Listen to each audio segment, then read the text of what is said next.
Live everywhere. Daily Co's Radio on netrootsradio.com presents David Waldman. Kagro in the Morning Show.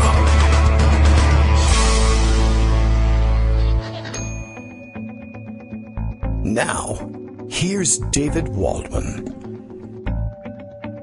Hey, good morning, everybody. How you doing? It is Tuesday, October 23rd, 2000 something or other, and guess what? I left the volume up on the desktop or the laptop here, and so thanks for the auto-playing video.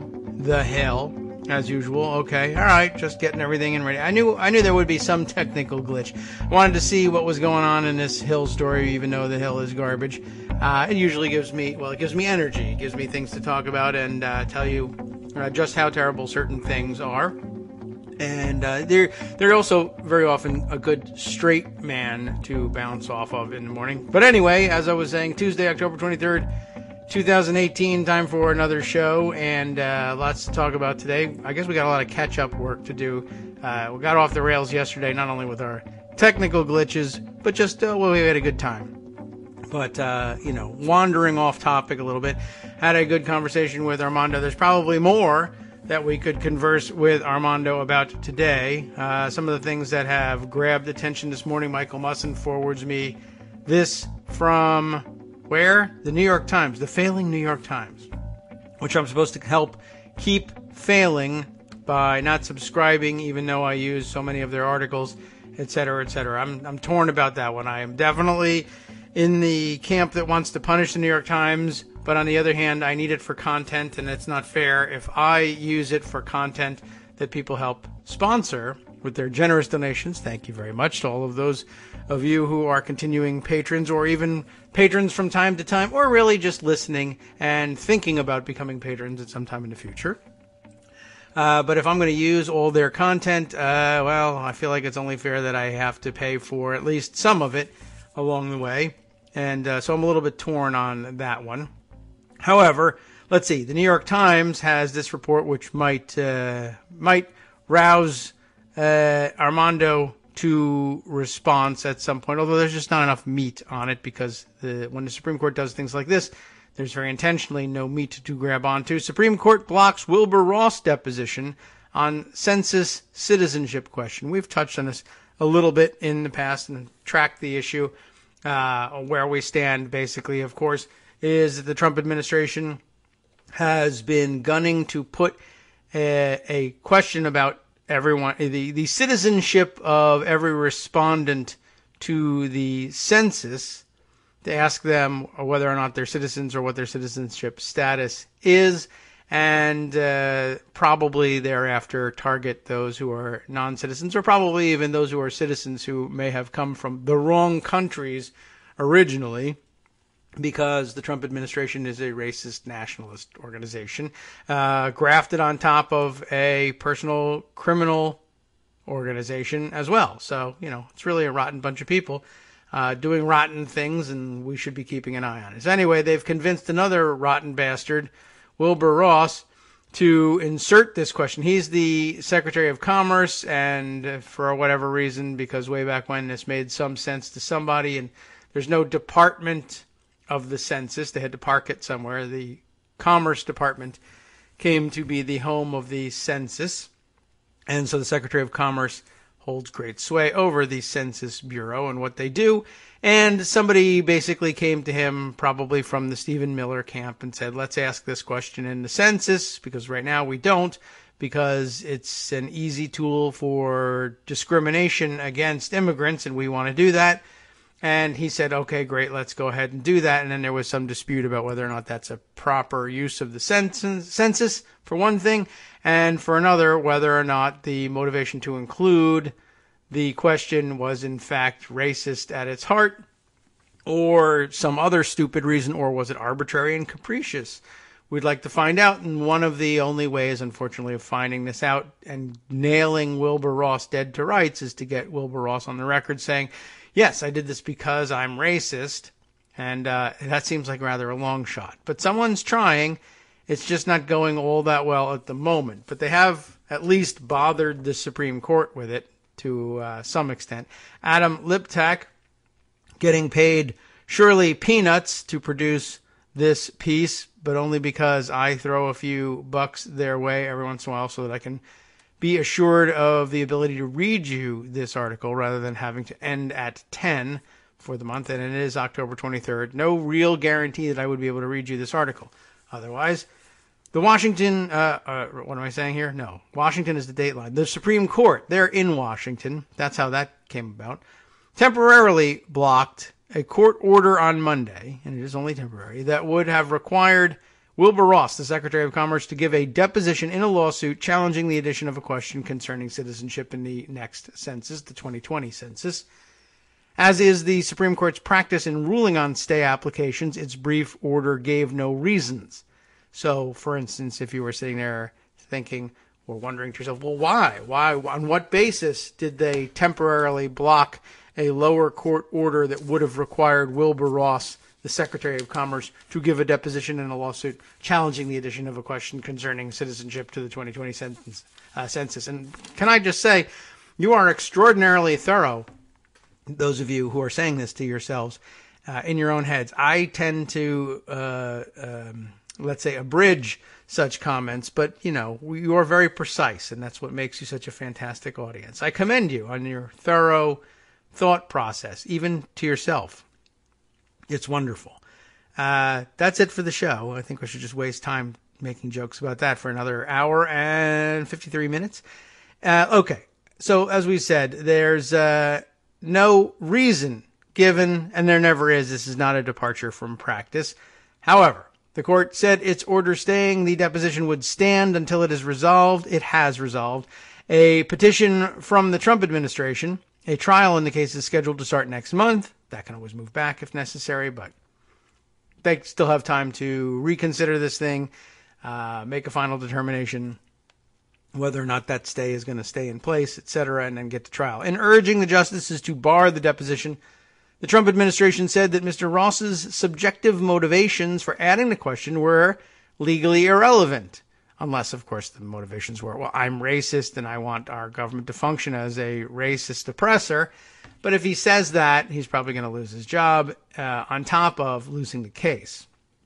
So he'll just say, I don't know, thought it was a good idea. The administration said that its stated reasons were sufficient to allow courts to examine the lawfulness of the change. Those reasons include the Justice Department's view that citizenship data from the decennial census would be helpful to its enforcement duties under the Voting Rights Act. Noel J. Francisco, the Solicitor General, wrote in an emergency application. And in all likelihood, that'll probably be all it will take, although they'll at some point ask how exactly might you use it and what do you mean helpful? And they'll have some words to answer with, and that'll likely do the trick. We'll see. The lawsuit challenging the addition of the question was filed by New York, other states, localities, and advocacy groups. They said that asking the question was a calculated effort by the administration to discriminate against immigrants. Asking about citizenship would, quote, fatally undermine, unquote, the accuracy of the census, they said, because both legal and unauthorized immigrants might refuse to fill out the form. That could reduce democratic representation when state and congressional districts are drawn in 2021, and after the distribution of hundreds of billions of dollars, or rather affect the distribution of hundreds of billions of dollars in federal spending. That is true if you undercount people. That will happen. Undercount the population, that is. The advocacy group said Mr. Ross's testimony was needed in light of his shifting and inaccurate explanations for the change. He initially said that he had acted in response to a December 2017 request from the Justice Department and that he had not consulted with the White House. That was something that he apparently thought would excuse him from having to admit, it was because we're racist and we want to discriminate against immigrants. No, I mean, what I meant to say was the Justice Department asked me to do this in December of 2017 because they thought, you remember from just a few minutes ago, that it would be helpful in, what did they say, in its enforcement duties under the Voting Rights Act, which they despise.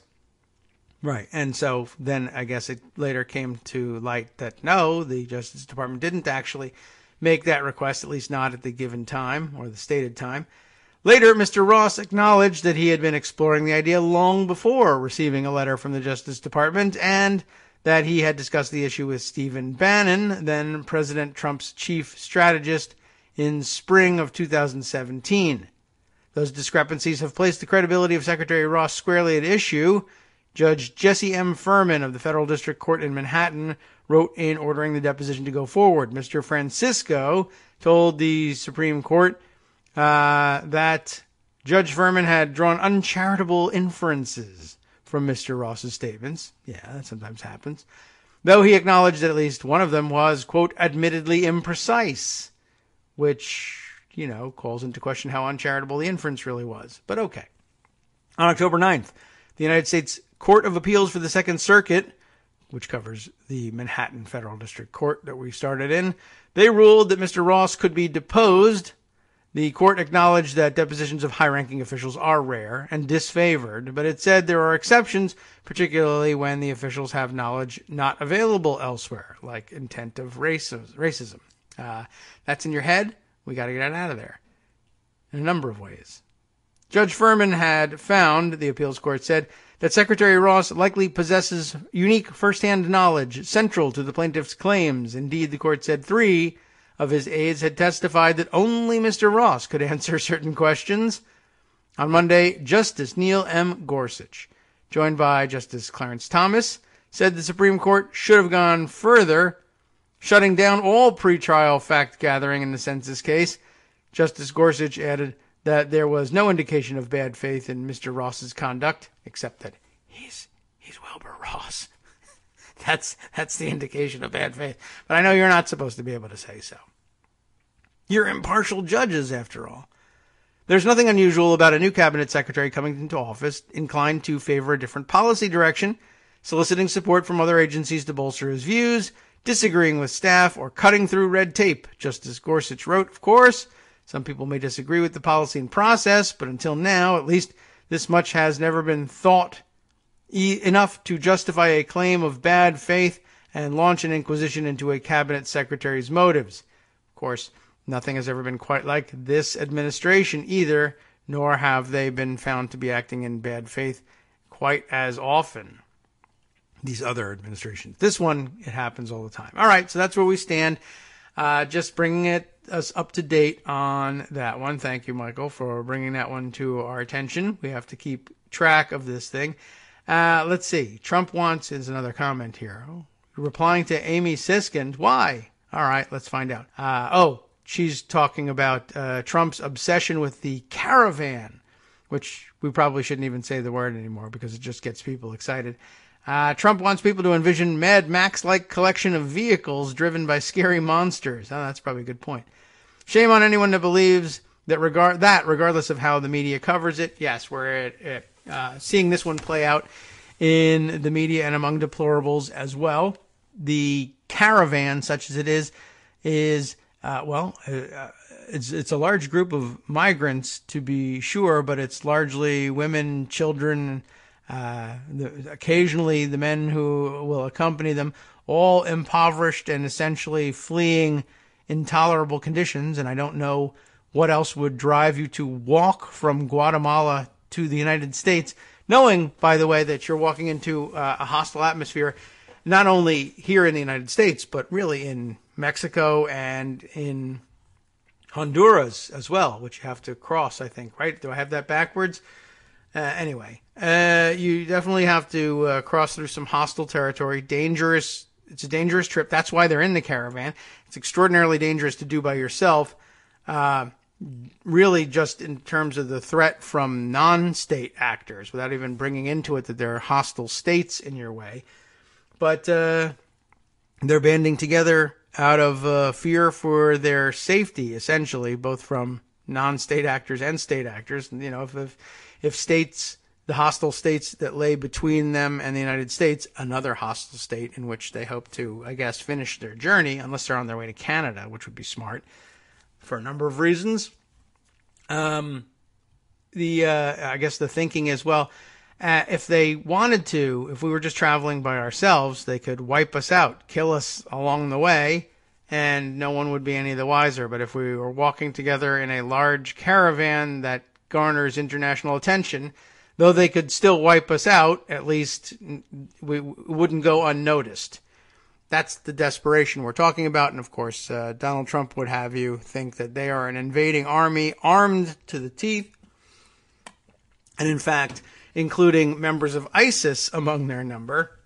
ISIS, which was completely destroyed, of course, a few weeks ago, right on schedule, and bombed back to the Stone Age. But instead, they have decided to enter into the United States this way. Last night, we saw a clip of Fox News commentators, along with Newt Gingrich, who, is perennially making an idiot of himself on television, making the claim that, these unknown Middle Easterners, as the president puts it. And here, I guess we can touch back on some of the sublime genius of Donald Trump, that he can manipulate the press and manipulate voters without actually saying anything.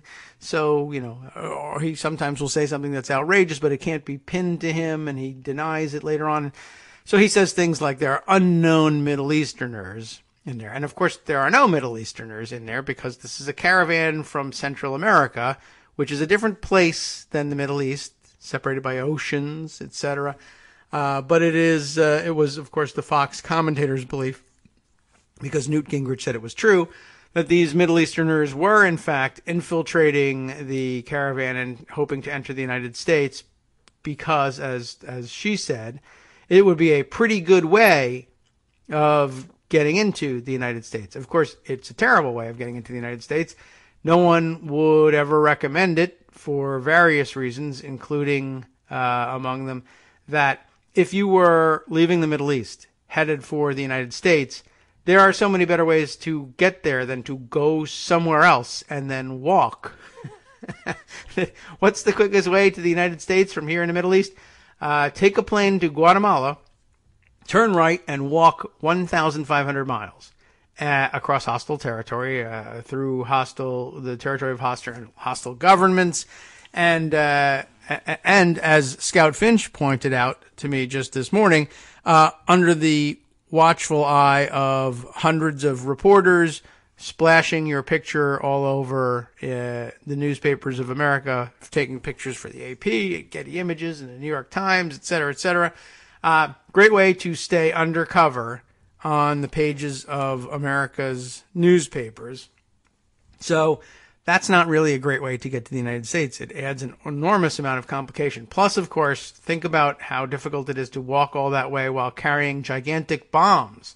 That sucks, right? Unless, of course, they have plans to pick up the materials when they get here, but then that's our own fault, not theirs.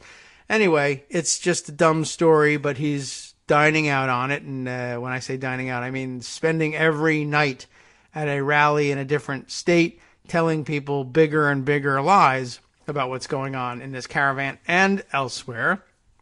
And, well, it's provoking a reaction.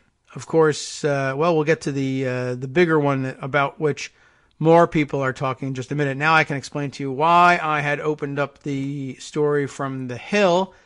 One of the more common homegrown reactions to stories like this, The Hill reporting the otherwise utterly inconsequential story.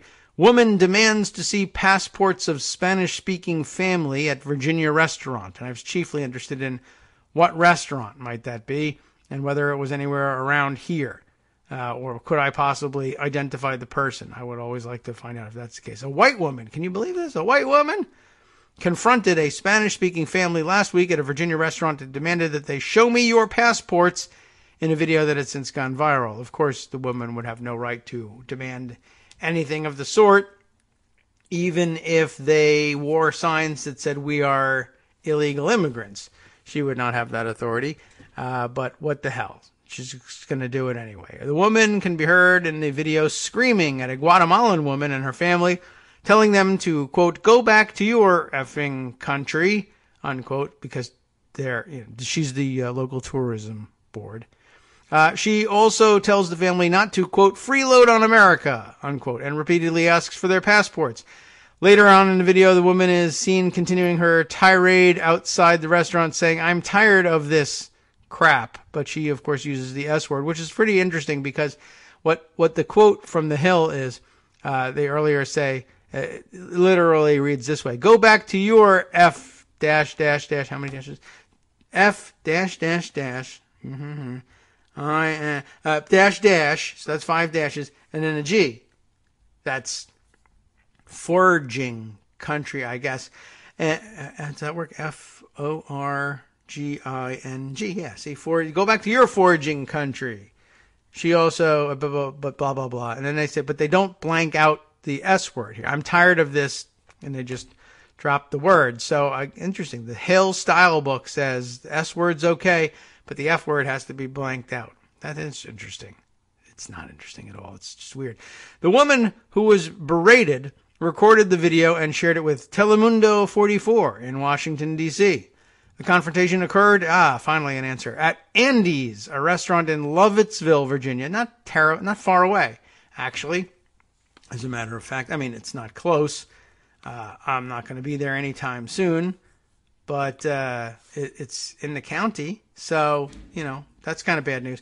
Oh, by the way, I don't know if that made a noise over the microphone or not, but I might as well warn you, this is going to be a great day. Might not have, thankfully, we don't appear to have the technical problems that we had yesterday, but instead, the neighbor is getting a new roof. That's going to sound great in a little bit, but hopefully, maybe I'll bet you anything, by the way, that the workers are Central American immigrants, and I assume there's a good chance somebody will show up. If she drives over from Lovettsville and harasses them, I'll have to stop the show and go out there and, I don't know, pelt her with eggs, I guess, or something like that. Give me a good legal alternative. I guess I'll make a viral video, though. That'll be good news. And I'll go viral, and then I'll tweet it out. And then when I do go viral, I will then add a tweet that says, oh, by the way, you should listen to my podcast, so that when 20 million people share the video, later on, 2 days later, 14 people will see the response where I say, by the way, check out my podcast. This is my big plan for the day. All right, so it happened at Andy's, a restaurant in Lovettsville, Virginia. The restaurant denounced the woman in a Facebook post, that's nice, calling her a vile and loathsome individual. And I agree. I've never been to Andy's. No plans to go, but if you're ever in Lovettsville, let me know how it goes. Thank you, and we mean this with all the aforementioned respect that you rightfully deserve for never returning to Andy's. You are not welcome, the restaurant wrote. Confrontation is the latest video to go viral, showing a white person berating Spanish-speaking people in public. In May, a man threatened to call immigration and customs enforcement on customers and employees at a restaurant in New York for speaking Spanish. The man, an attorney named Aaron Schlossberg, oh yeah, I remember that guy, was later kicked out of his office space. Should be disbarred too. I forgot about that story, but I remember that guy. Yeah.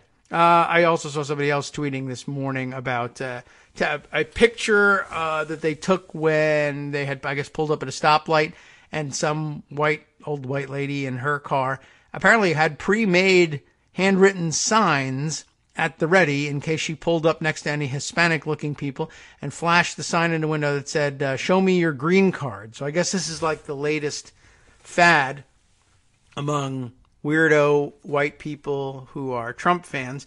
And that's not, of course, the worst of it, not even close to the worst of it. And I'm not even certain that this is the worst of it, but you likely knew where I was going next. Of course, over the past couple of days, various and sundry, as Greg would say, Republicans, including actual elected officials, believe it or not, like what's that guy's name? Matt Gaetz, Goetz. I think I have that right.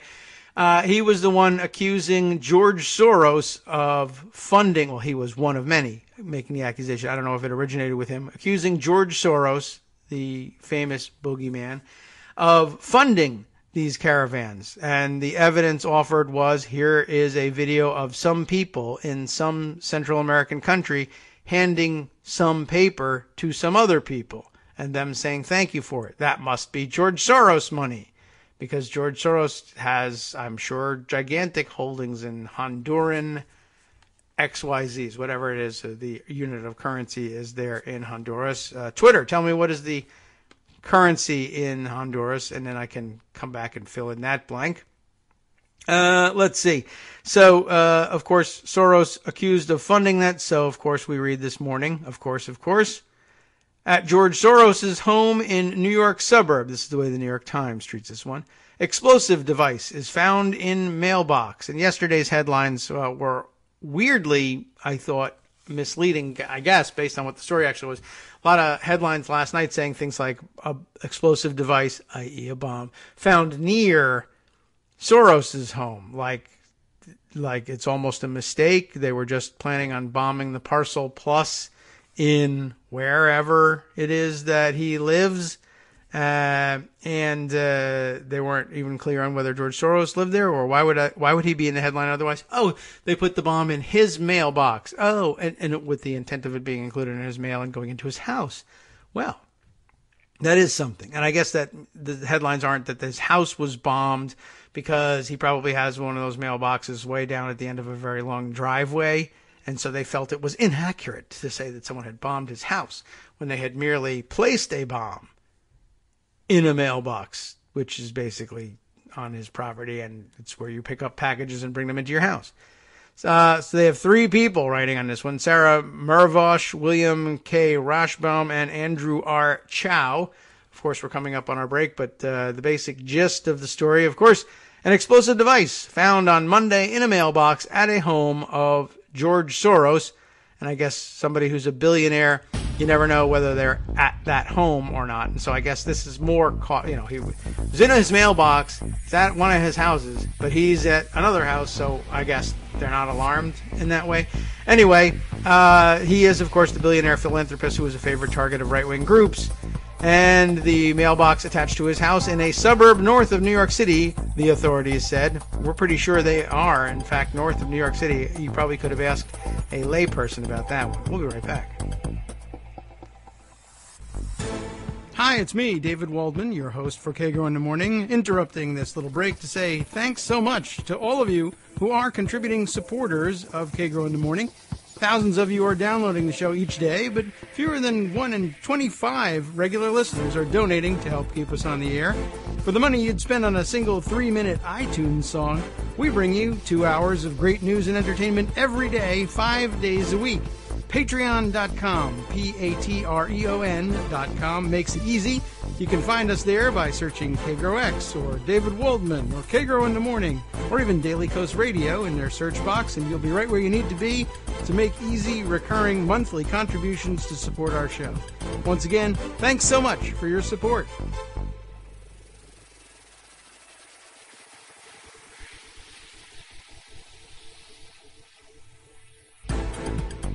Welcome back now to the Kagro in the Morning Show here on Netroots Radio. Thank you, by the way, to my part-time producers out there who respond to my ridiculous requests on things like this. Let's see. Hold on a minute. I have another thing to put aside on Twitter because I am told thread, and I have to respond to that. But I have lots to catch up on really on Twitter. Let's see. Those of you who responded include Karen D, or Care SF, Karesf, in case you want to follow along. By now, of course, you know who I'm talking about. And Thor Gamma, Mark Hogue, both chiming in with the answer to the question of what the currency is in Honduras. I did say Honduras, right?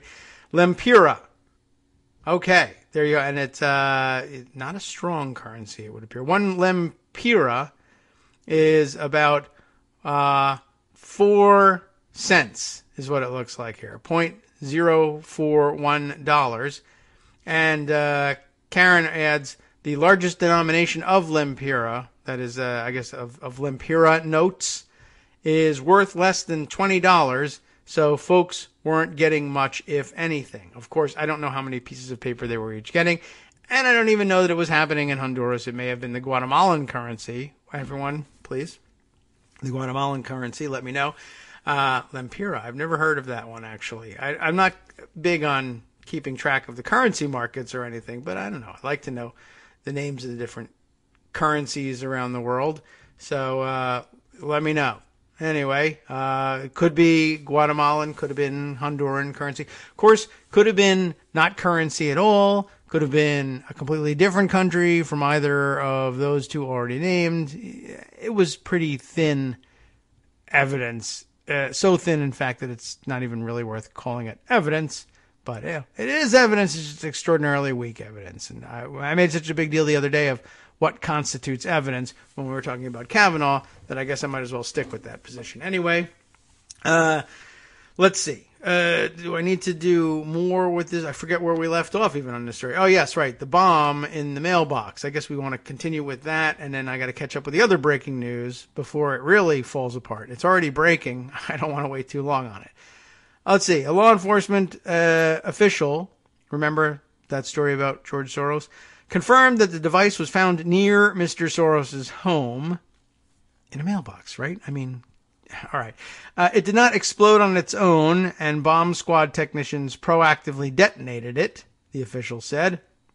Federal and state law enforcement officials responded to the scene in Katona, New York. I don't know if I'm pronouncing that one correctly. Katona. I think so, right? I guess it could be Katana, but New Yorkers will let me know about that one. It's a hamlet, not an omelet, but a hamlet in the upscale town of Bedford in northern Westchester County after the Bedford Police Department received a call about a suspicious package around 3:45 p.m. An employee of the residence opened the package, revealing what appeared to be an explosive device. That had to set you back some. You opened it? Well, that's bad news. All right, well, I mean, it's good news that it didn't explode on you. Anyway, the employee placed the package in a wooded area and called the Bedford police. Oh, my God. I mean, did they open it at the mailbox? And when you say, like, placed the package in a wooded area, it brings to mind that you took the mail inside, because that's what usually you open the mail inside, right? So I could imagine it's down a long way, long driveway or something. They may even take a golf cart, for all I know, to go pick up the mail. And you get it all the way back to the house and you open it and you say, oh my God, this looks like an explosive device. I think for the safety of all involved, I'll put it in a wooded area in case it ever goes. Thank God it didn't go off now. But if it does, I would rather go off in a wooded area than inside the house. And carrying it all the way back out to the woods is kind of what that makes it sound like. Another possible explanation is you're right there at the mailbox and here's a bomb. You open it up. Oh my God, it's a bomb.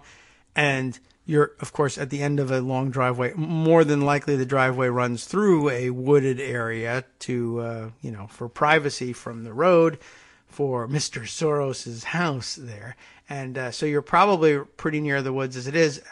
Maybe a better explanation, more plausible, would be opening it up and saying, oh my God, a bomb, and like panic throwing it into the woods, as opposed to placing the package in a wooded area.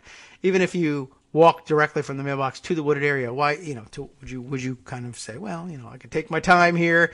Ooh, watch out. I don't want to step on any twigs and snap them and scare the wildlife. This looks like a good place for a bomb. It's nice. It's level. I'll place the package here.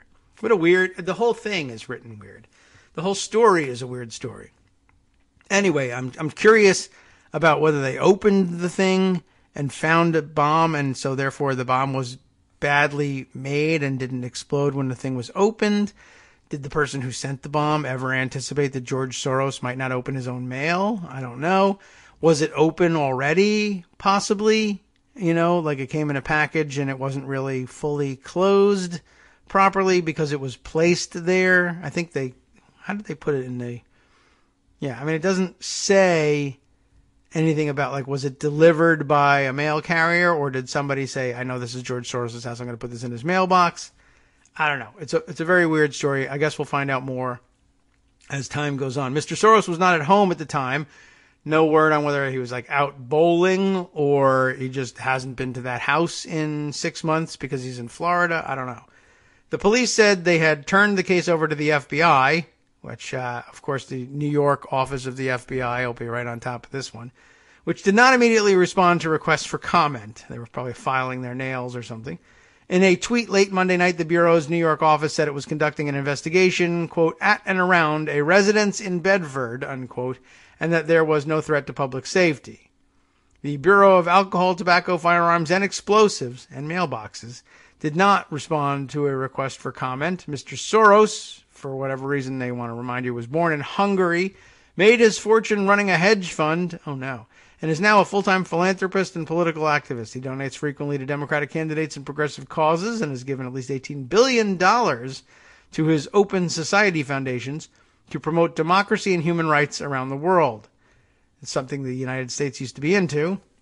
Now it's not, under the Trump administration. His activism has made him a villain to conservative groups and a target of anti-Semitic smears. Roseanne Barr called him a Nazi in an infamous tweet storm.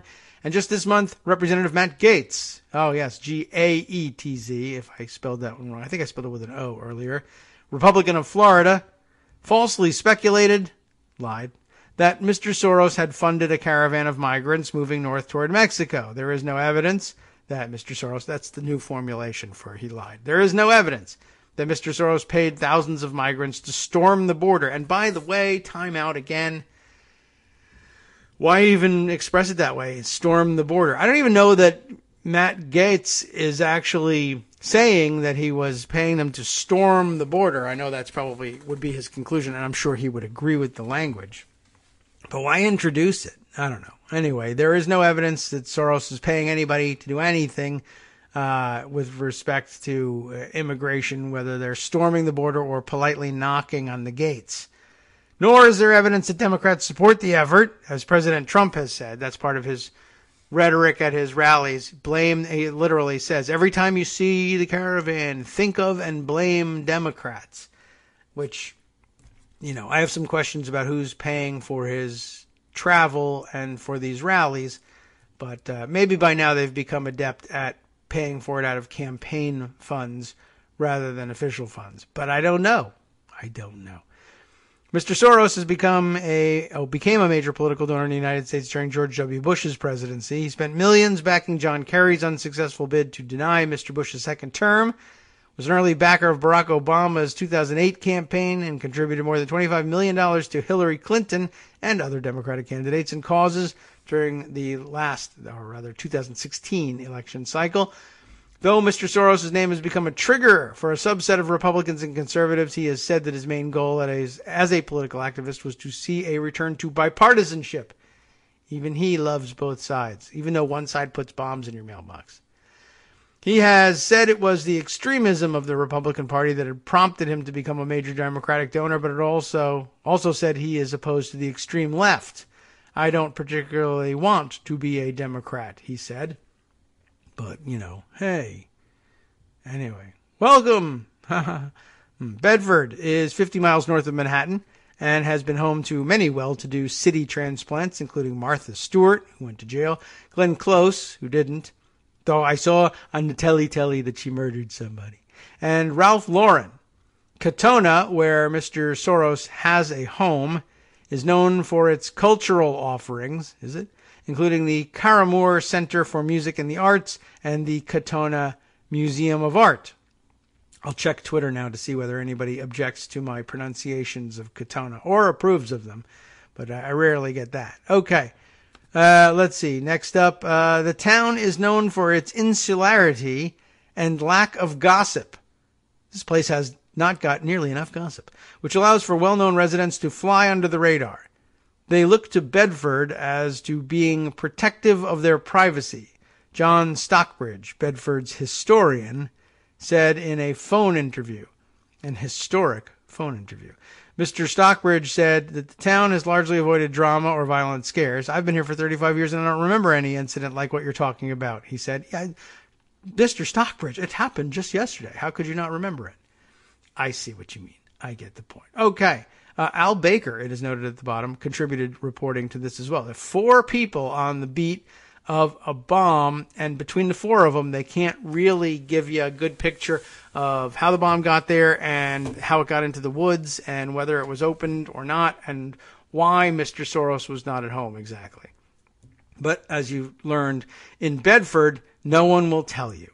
So I guess that's it. There are no sources in Bedford. It's a very odd story. It's not the oddest story currently in circulation. Now it's time to catch up with various of the other stories being shared with us. And guess what? Some of them are major. Kate Sherrill, along with the comment, oh my God, and thank you very much, the KITM hashtag. Great idea if you want to increase the odds of my seeing your comment or suggestion for direction for the show. What's the oh my God about? Malcolm Nance is tweeting. Oh my God, Malcolm has something to say here. Mr. Nance in the New York Times, of course. And it's pretty serious. Jamal Khashoggi body parts have been found. He says this will get ugly. It has gotten ugly. He's dead. And now you're finding body parts. That too, pretty ugly. He still thinks it's going to get uglier. So that, and it likely will. But it's just, again, an odd juxtaposition. And then she followed up with this tweet from Alistair Bunkle, who I'm not familiar with. Let's see what pops up under his name if I hover. Nothing. So I'll have to click on it and open it up. Sky News defense and security correspondent. So of course, UK, so that means defense with a C. We're never really sure what that means. Alistair Bunkle. I mean, I guess we could have guessed that he was tweeting from Britain. Alistair. I don't know where else they have Alistairs roaming around. He says body parts of Jamal Khashoggi have been found in the garden of the Saudi Consul General's home, which has got to disturb the Saudi Consul General. Not that we don't think that he knew that they were there or anything, but he was the only person that came across as even like remotely worried about what they were doing in the audio tapes, as I understand it, was the Consul General, who was his chief objection was, do this outside. You're going to get me in trouble. If it happens in the consulate, I'm the Consul General. They're going to be upset with me. Or he could have said, we don't have, this carpet isn't Scotch guarded, and you're going to make a mess. I don't know. But he wanted them to do it outside, and I don't think he meant in my garden. But where else were you going to put the body parts, quite honestly? So it's a few very bad nights of sleep, I would hope, for the Saudi Consul General in Istanbul. Let's look at the story. Gross. First, we'll start with Malcolm Nance's tweet. Does he have any threads or links? He's linking to the Sky News report. So I guess we'll head over there. Sky News, of course, is that still owned by Rupert Murdoch? What do we want to make of that? There's another source here. What else is Kate pointing to? Alex Crawford, Sky reporting for me. So it's all Sky News. We might as well take a look at what they're doing. The Sky News breaking. So we scroll all the way up. Turkish president. Oh, thank you, Sky News. They're going to throw me the name of the Turkish president again. Turkish President Recep, maybe? Is it with a Tayyip? My goodness. Erdogan. We'll at least have that going for us. Says a Saudi team of 15 people who were intelligence, security, and forensic personnel, we've heard that, came to the Saudi consulate in Istanbul on the day Jamal Khashoggi was killed. How far back are we going here? Only a couple of tweets. We know about that, of course. Turkish President Erdogan says there is strong evidence Jamal Khashoggi was the victim of a, quote, very cruel murder. And they know cruel murders there. Are you kidding me? They put his name in here like every time. And the same way. They keep saying Turkish President. You can't pronounce it, Erdogan. Has asked why, quote, the corpse of a murdered person is still missing, unquote, during a statement to the country's parliament in Ankara. Prime Minister Theresa May's spokesman, that a name I can pronounce because I'm Anglo-centric, I guess, says the statement by Turkish... it's in there. Again, you're cracking me up. Sky News is like a joke, obviously, with them. I mean, you got limited space in your tweets, guys. And it doesn't have to be... This thread could be a lot shorter if they would just put Erdogan in there instead of... Am I even screwing that up? Instead of his full name. Okay. So Prime Minister Theresa May's spokesman says that a statement by the Turkish president underscores the fact that questions over the death of journalist Jamal Khashoggi remain, which only the Saudis have answers to. Now the tweet we were finally pointed to, Sky sources body parts of journalist Jamal Khashoggi, who was killed in the Saudi consulate in Istanbul, have been found.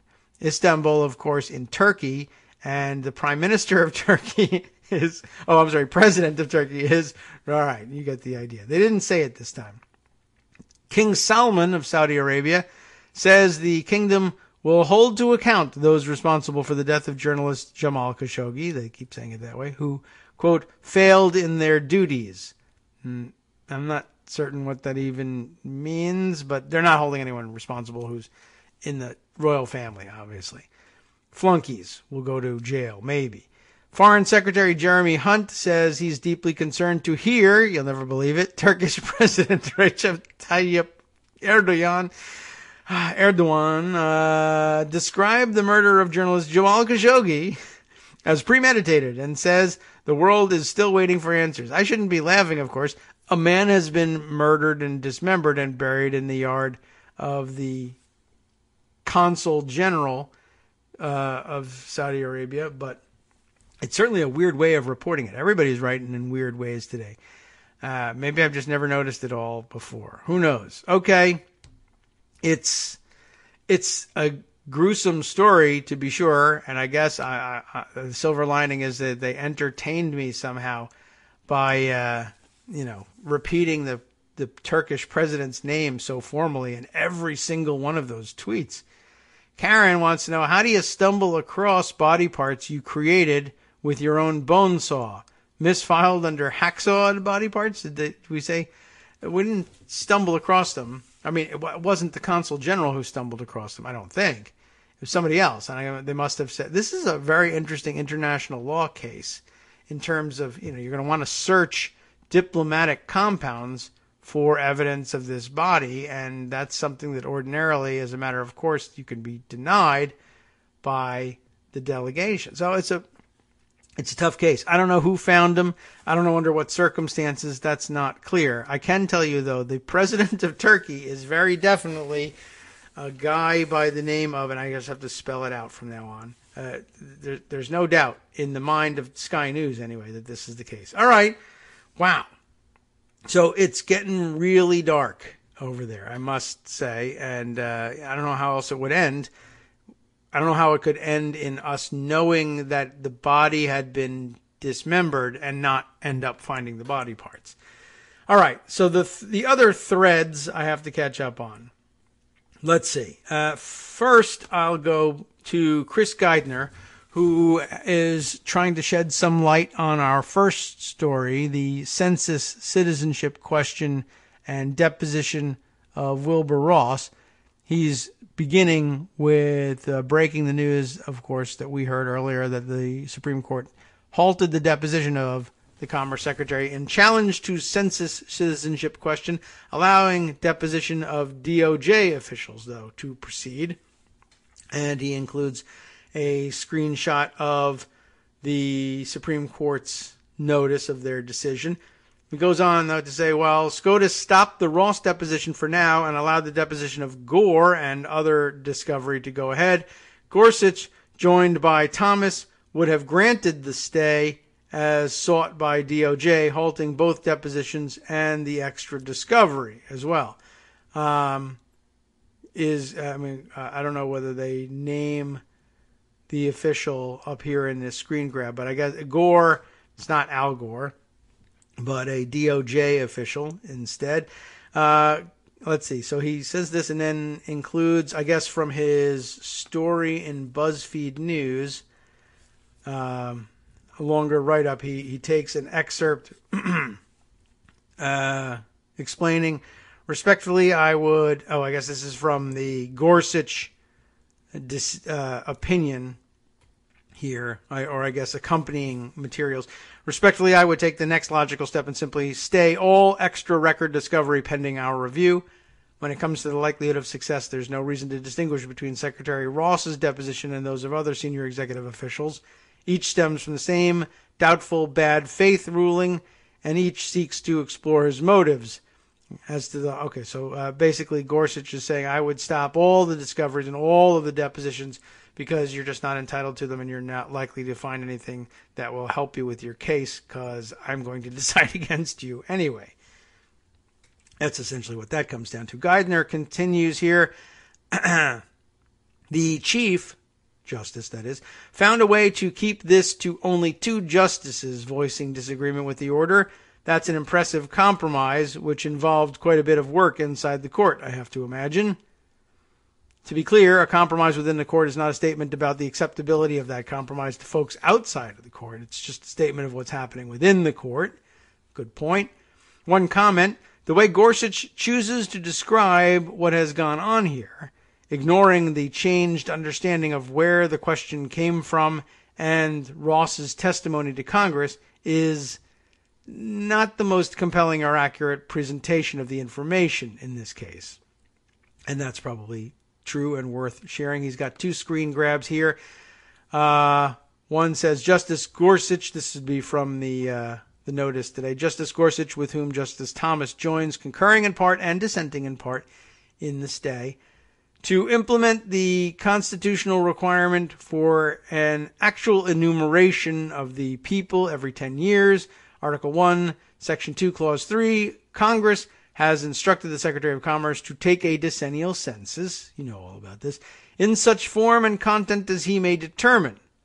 That, according to 13 U.S. Code Section 141A, most censuses in our history have asked about citizenship, apparently, and Commerce Secretary Wilbur Ross recently decided to reinstate a citizenship question in the 2020 census, citing a statement from the Department of Justice indicating that citizenship data would help it enforce the Voting Rights Act of 1965. Dubious claim, but there you have it.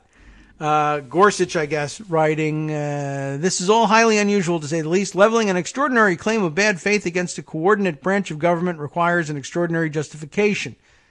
As evidence of bad faith here, the district court, that's the first coordinate branch, leveling it against the Department of Commerce, the second. The district court cited evidence that Secretary Ross was predisposed to reinstate the citizenship question when he took office, that the Justice Department hadn't expressed the desire for more detailed citizenship data until the Secretary solicited its views, that he overruled the objections of his agency's career staff, and that he declined to order more testing of the question given its long history. But there's nothing unusual about a new cabinet secretary, we heard about this, coming to office inclined to favor a different policy direction, soliciting support from other agencies to bolster his views, disagreeing with staff, or cutting through red tape. Of course, some people may disagree with the policy in the process, but until now, at least, this has never been thought.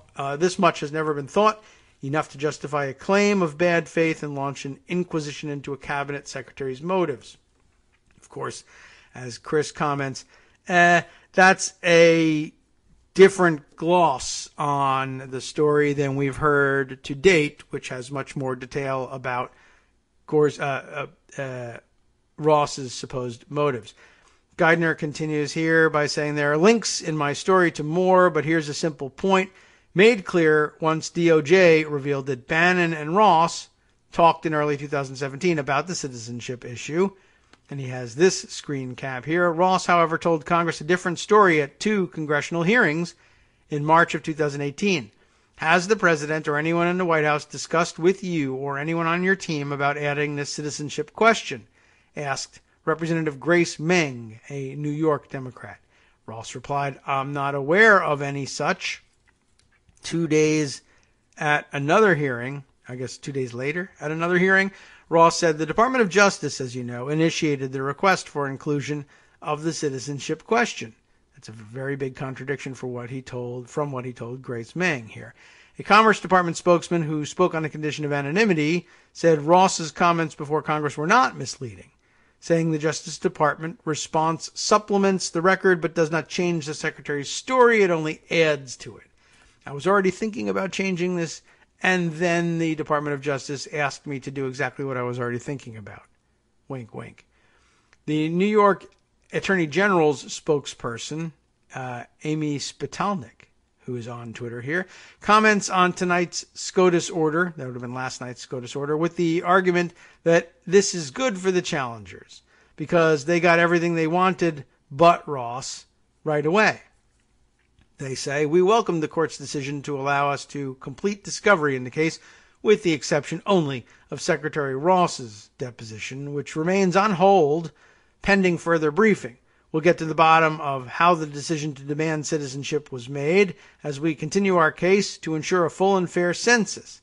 As we've argued, the Trump administration's plan to demand citizenship status as part of the census is unlawful and could cause a huge undercount that would threaten billions in federal funds and New York's fair representation in Congress and the Electoral College.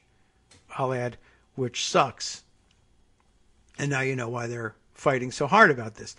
And then, of course, Geithner's link to his full story on the order. And I can pass that along to you, and you can review it on your own time. I think, is it very long? It's not even all that long, but I think we got the gist basically from all of his screen grabs, and I'm glad that he stays on top of these things. One more thread that we can begin on before our second break, this one being passed around by Brian Beutler. Read this, he says, and so we will. The length and simplicity of the thread shows just how vast the scale of lying and disinformation has become. And we're not even talking about Wilbur Ross probably at this point. And the basic failure of those who are treating the lies seriously. And it is a thread indeed by Kevin Drum. And is it long? It's not even terribly long. We'll begin on it, and perhaps we'll pick it up on the other side of the break since, I don't know, we got a few seconds to do it here, right? Let's see. His thread begins, "There are no riots here in California." A reference, of course, to one of the most egregious lies that Donald Trump is telling in all of his rallies, that there are riots all over California because of immigration. Democrats do not want to give Cadillacs to undocumented immigrants. He's just basically responding to all. This is a great compilation of the lies without actually repeating the lies of Donald Trump. They want to give Cadillacs to all undocumented immigrants? Why would that even be a possibility? Why Cadillacs, of all things? It sounds rich, that's why. All right, well, we will end up continuing with this after the break. And here we are. Welcome back to the Kagro in the Morning Show here on Netroots Radio. I'm telling you, we got a lot to check into here. But good point here made by Brian about Kevin Drum's tweet storm, the brevity and simplicity of it.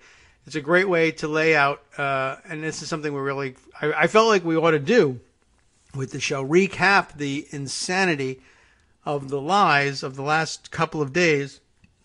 And what a schedule, by the way, he's kept on campaign rallies. But the number of lies and the insanity of each single one of them is remarkable, and I guess there's probably no better way. Well, I could probably think of a better way. And I did see that David Korn did it in even fewer words. But this is a very good summation by including the corrections, the negatives, because they're all wrong, on each of the distinct Donald Trump lies from the last couple of days worth of rallies. There are no riots here in California. Secondly, Democrats do not want to give Cadillacs to undocumented immigrants. They don't even want to give Kias to undocumented immigrants. I'm sorry, Kia. I didn't mean to juxtapose you as the opposite of quality or something like that. I guess that's what Cadillac is, shorthand. Donald Trump is really, living in the past here. But okay, fine. No, Democrats don't want to give Cadillacs to undocumented immigrants.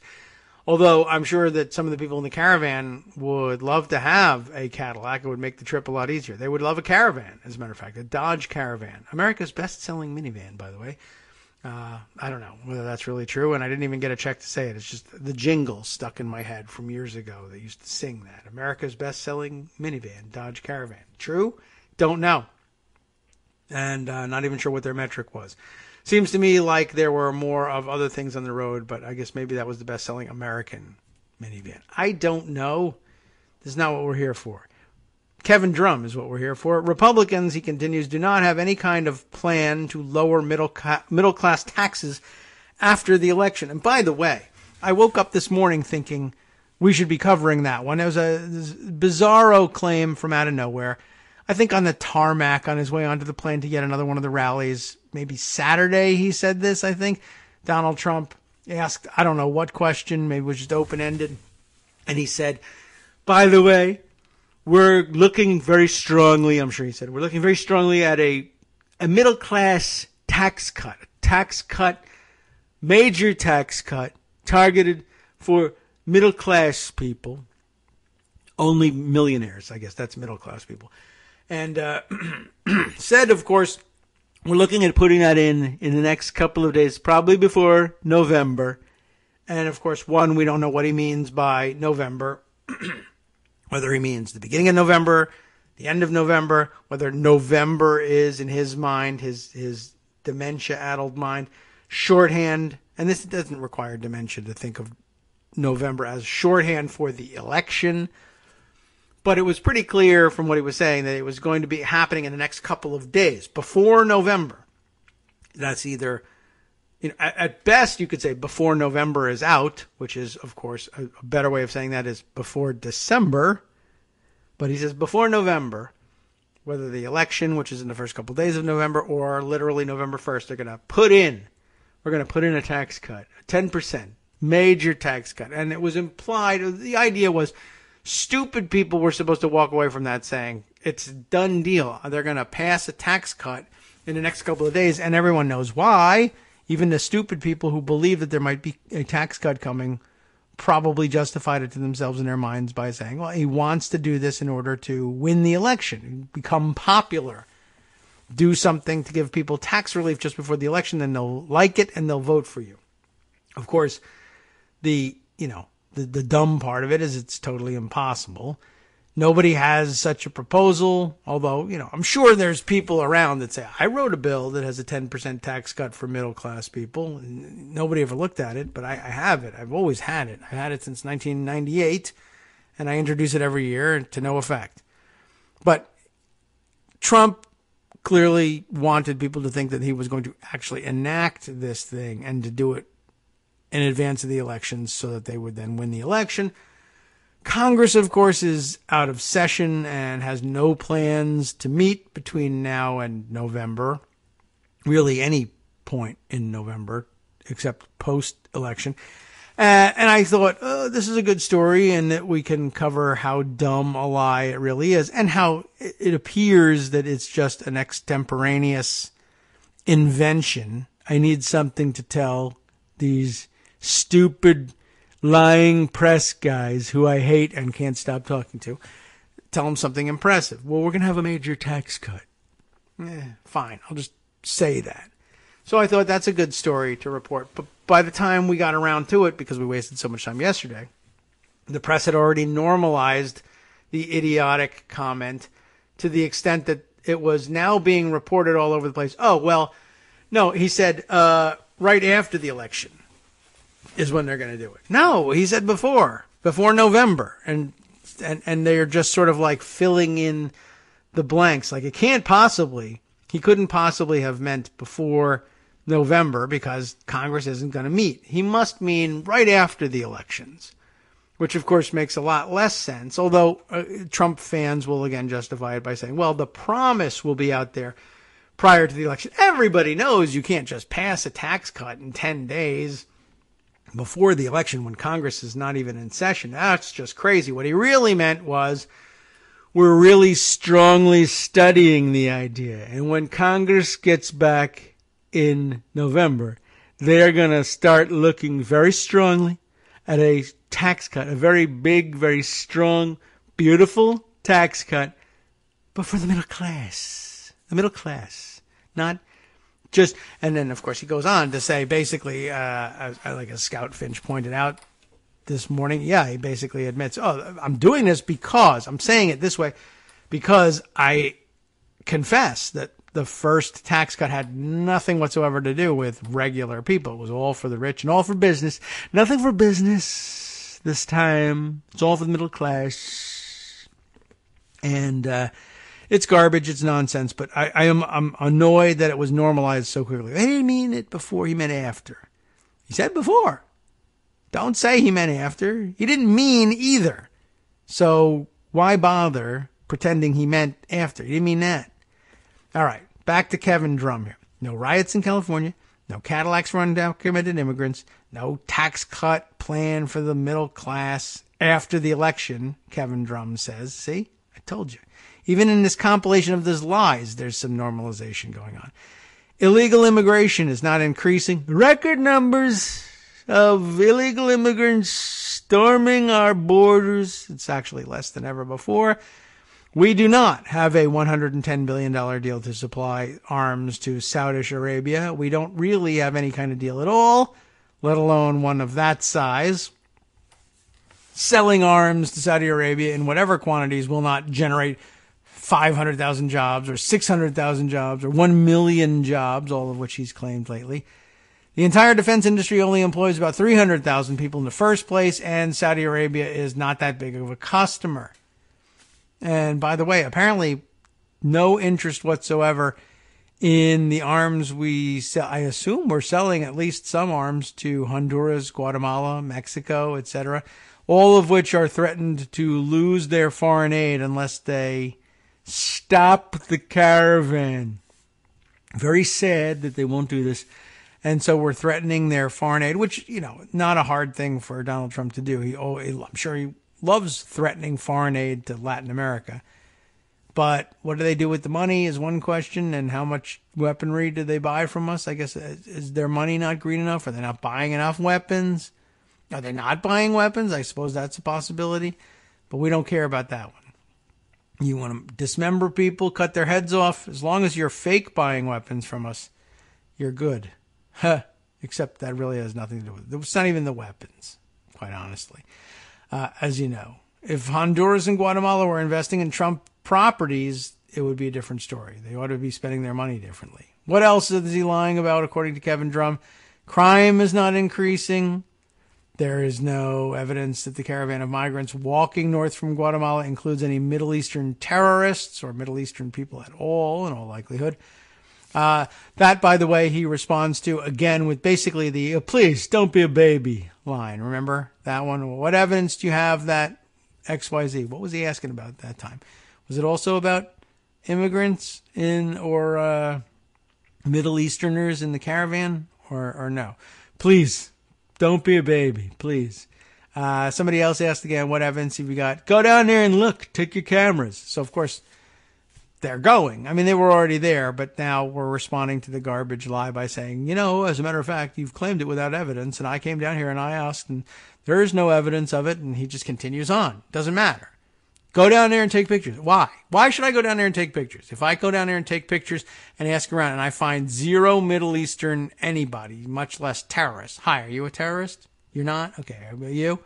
Can I take a census here? How many people are from the Middle East?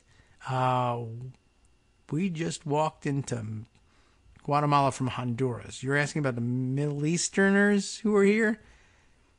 The east part of Central America? What do you mean?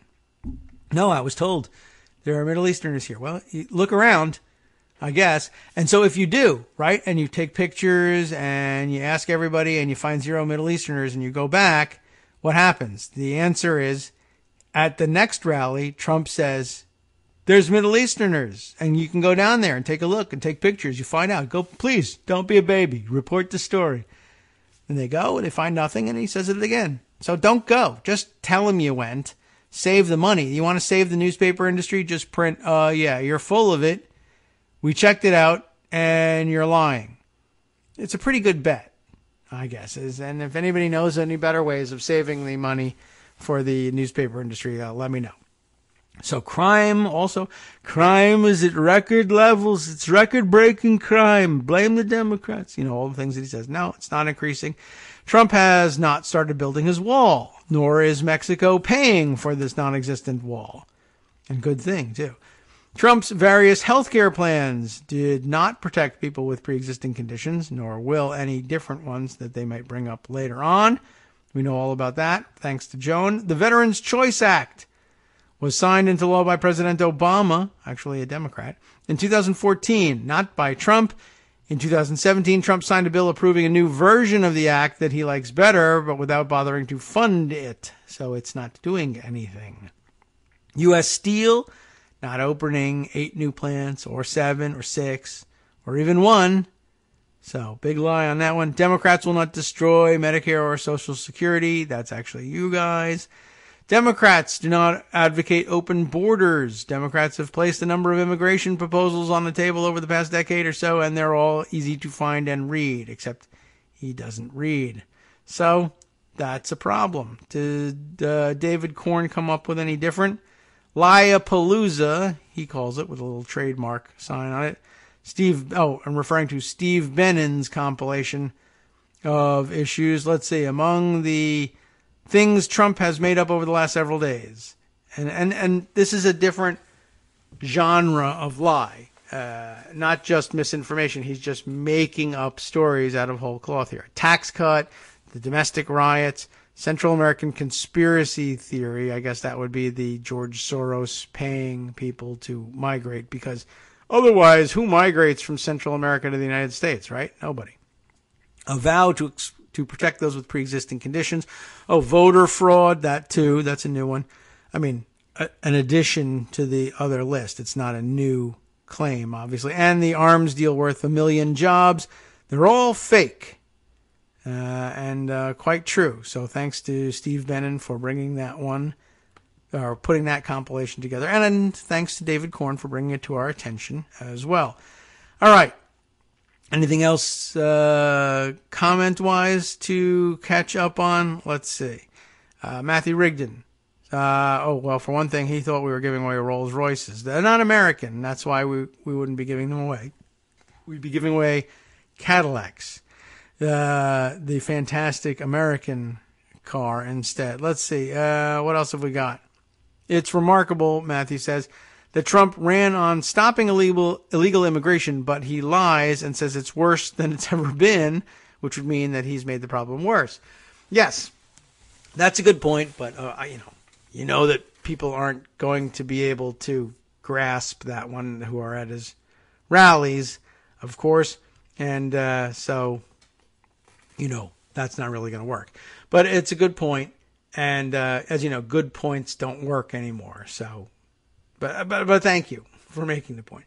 It also brings up another point, which is also a reason why your point is so good. The family separation policy, which of course, I don't have one. Yes, I do. But if I don't have one, but if I did, it would be great because it would discourage illegal immigration, or discourage really all immigration, of course, because people would know what was awaiting them here, and that's a fate worse than death, so they're not going to come here. They're going to turn around and go back. So here's the objective answer. Is the family separation policy an effective deterrent to migration, legal or otherwise? Answer, oh my God, caravans. So I guess that's what gives rise to the George Soros part of this too. The only possible reason people could be coming here at all, caravan or not, is if they were bribed to do so by someone as rich and powerful as George Soros, because it would take a lot of money, obviously, because we're planning on kidnapping their children and putting them in cages. And who would come here if they knew that was going to happen to them, unless they were being paid a tremendous amount of money by George Soros or someone else? So puts the lie to that one too, but never mind. LOL, YOLO, nothing matters. That's essentially where we are on that front. Anything else? Comment-wise, I think we're caught up now. That means we can head over to, let's say, Pocket and or Twitter and see what else has occupied my attention in the last couple of days. Let's see. Yes. Here's an addition to the whole let's lie about hordes of immigrants sweeping forward as an army to storm the gates, to use all the language to really sensationalize these things. Cody Keenan, an Obama speechwriter, tweeted out this response to the tweet yesterday of Kevin Robillard, himself a senior political reporter at HuffPost. Kevin tweeting out the New York Times piece. We're going to trace the whole provenance of this, in which basically Trump's Republican deplorable troops are taking his stories and turning them into their own, worrying about the effects of various immigrant invasions and how they're going to affect their lives. For instance, now we know that the caravan is, of course, coming from Honduras, Guatemala, Mexico, into the United States, southern United States. That's the way the map works. They're south. Here in this story, the story entitled, I might as well click on it so we can get the title, even if we don't read the whole thing. Trump and GOP candidates escalate race and fear as election ploys. That is what they're up to. That's Alexander Burns and Asted Herndon. Their story. The clip that interested Kevin Robillard is this one. But Mr. Trump's dystopian imagery has clearly left an impression with some. Carol Shields, 75, a Republican in northern Minnesota, the big southern border state of northern Minnesota, said she was afraid that migrant gangs... All right, sorry. She was afraid that migrant gangs could take over people's summer lake homes in the state. And they could. She's right in this sense. What's to stop them? Said Ms. Shields, a retired accountant, a forensic accountant who knows about taking over lake houses. A retired accountant. What's to stop them? Well, nothing. We have a lot of people who live on lakes in the summer. That is to say, alongside the shoreline of the lakes. If you live on the lakes in the summer, you're not going to live very long, or maybe you're a mermaid, or you have a boat, I don't know, but you get the picture. You have a lot of people who live on lakes in the summer and winter someplace else. When they come back in the spring, their houses would be occupied by roving migrant gangs who will come over the border down there from Mexico into Texas, Arizona, whatever crossing they choose to make, and say, what we'll do is, because there's a bit of a housing crisis here. We're all homeless at this point. Keep going. I know it's been a long way. You've been walking since Honduras. But just a little further, just up the road, Minnesota. Beautiful lake country, full of vacation homes, not currently occupied because it's winter. We should go in winter as far north as we possibly can in the United States, but stop short of Canada, because there's beautiful homes to be settled in here where it's too cold for the owners to be in those homes. But beggars can't be choosers. We've walked from Honduras. We'll go all the way up there, and the best thing about these beautiful lake homes, they come with street addresses so that when we register to vote, we won't be denied like those poor Native Americans in North Dakota who don't have street addresses. Just move in, and there are, as you know, there's just widespread knowledge all over Central America. Anybody who've ever spent a day, even a day, in Central America, even without speaking the language, you'll know I'm correct. They trade daily there in daily conversation in information about vacant homes in the United States, particularly vacation homes, and they know very well, as a result, there are no vacation homes, no unoccupied dwellings between, and people don't know this, between the border with Mexico and northern Minnesota. It's almost as if Americans are so enthused about being homeowners that they stay in their homes 24/7, except George Soros, who you can't kill even with a bomb in his mailbox because he's a liberal Nazi Superman. There are no vacation homes to be found almost all the way until you get to the lazy land of Canada, where they all are vacation homes, and Canadians are so apologetic about everything, they won't even live in their own homes. Sorry, house, I guess. Sorry, Hoos, I don't want to step on you. I don't want to live in you. I want to keep you pristine in case, immigrants walk in from Honduras and need a place to stay. Sorry, And that laziness has seeped over the border just a little bit into northern Minnesota, where people keep two homes. 10,000 lakes, two homes. That's what they do. That's the way they do it up there. And they'll all be vacant because, of course, it's winter and people are where? I don't know where they go. Southern Minnesota, or do they go further south to keep it even warmer? But all the vacation homes will be occupied. This timeshare caravan is on its way from Mexico. They're headed to the Poconos, I am telling you, and they're going to live in the timeshares that you wanted to get rid of because you never live in it anyway.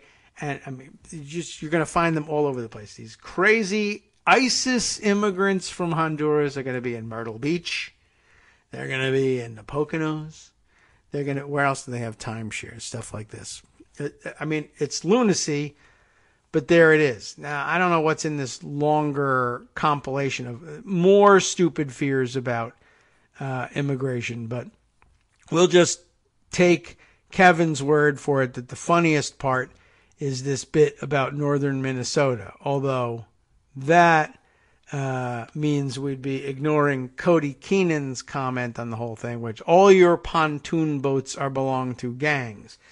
That's very much what MS-13 is looking for. They're definitely coming here to vacation in the Minnesota-Canadian border waters. That's where all the action is.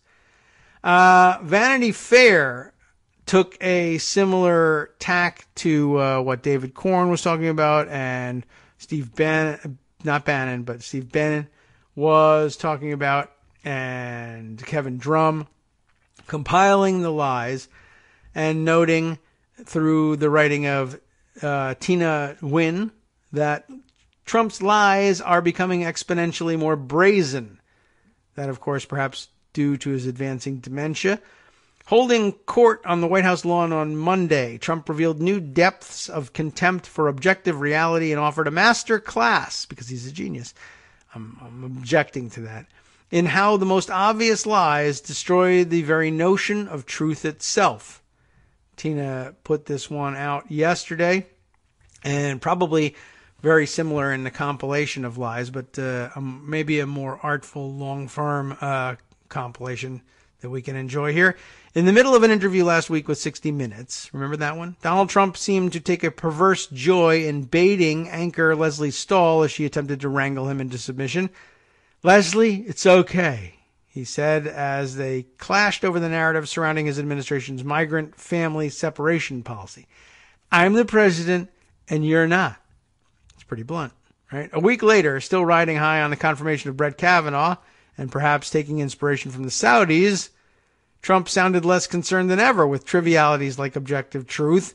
Holding court before a gaggle of reporters outside the White House as Marine One idled on the South Lawn, wasting gas, Trump unleashed a dizzying sequence of half-truths and fairy tales because he is the president and reporters in front of him were not. They have a lot of everybody in that group. It's a horrible thing, talking about the caravan. It's a lot bigger than 5,000 people, he said on Monday afternoon. It is not. Referring to a massive caravan of Central American refugees currently plowing through Mexico. That's an interesting way of putting it, too. En route to the United States. In fact, the migrant caravan is a lot smaller than 5,000 people. But rather than be content with the heaven-sent midterm talking point, Trump escalated. "Go into the middle of the caravan. Take your cameras and search. You're going to find MS-13. You're going to find Middle Eastern." That's how he said it. You're going to find Middle Eastern. You're going to find everything. Criminals, knife-wielding murderers, potential Islamic extremists. That completes the Trump midterm bingo. There is, of course, no reason to believe that Middle Easterners are mixed up in the caravan of refugees fleeing violence from El Salvador, Guatemala, and Honduras, beyond the fact that it would be convenient for Trump if it were true. A former senior intelligence official told NBC News there is no evidence of any Middle Eastern terrorists hiding in the caravan. The White House has not responded to requests for comment regarding any of the Trump claims. Embedded here is a tweet from Kevin Seif, who writes, "Hello from southern Mexico." Kevin Seif, by the way, Latin American correspondent for the Washington Post. "Hello from southern Mexico, where no one covering the caravan has met anyone from the Middle East." And that's because they're not there. And there's no way to discern anyone's criminal history. Obviously, that too. Nevertheless, Trump continued his jazz riff of lies. That's nice. Doubling down on his false claim that Californians are rioting. Why are they rioting? By the way, they're rioting against sanctuary cities, which he first tossed out at a campaign rally over the weekend. Take a look. They want to get out of sanctuary cities. Many places in California want to get out of sanctuary cities, he told a reporter, who then asked exactly where the riots were. Yeah, it's rioting in some cases, he replied. Doi. Hi, everybody. It's me, David. Let's change things up from the old fundraising pitch for just a minute and talk instead about how you can be a part of our show. If you've got a smartphone or any other electronic recording device, why not sit down and record a segment for us? Read us an important article and give us your take. Read one of your own original essays, or even just give us your commentary on something you'd like to share that's important to you. Then send the file to me at kagrox@gmail.com, and I'll try and work it into the show. Short segments, a few minutes in length, are easiest to fit in. And of course, I can't always guarantee that I'll be able to play everything, but if you've ever shouted at your radio or TV about something you wish was being covered, here's your chance to change that. Make the show your own. Send your submissions to me at kagrox@gmail.com.